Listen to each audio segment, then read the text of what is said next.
You can use Google Lens on your Chrome in desktop to look for similar images, or if you want to just search through the text.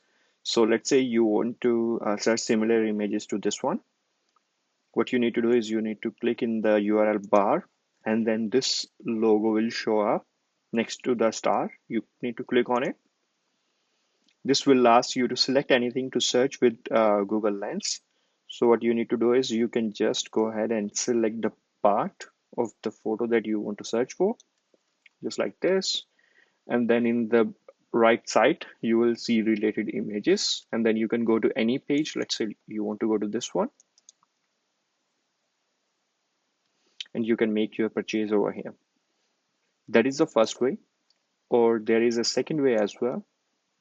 What you can do is you can press Command F or Control F on, depending upon if you are on Mac, then Command F will work. And if you are on Windows, then Control F will work. Then this will show up.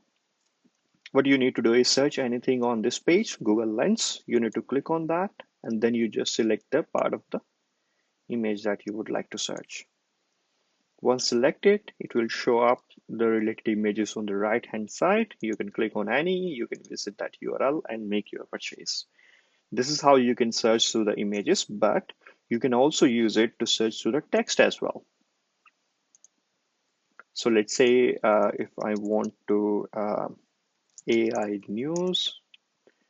So let's say I want to search this text using the lens. So what I need to do is I select it. I go to the URL bar, I click on the lens again, and then I just, instead of like, I click on some word and then drag the text around.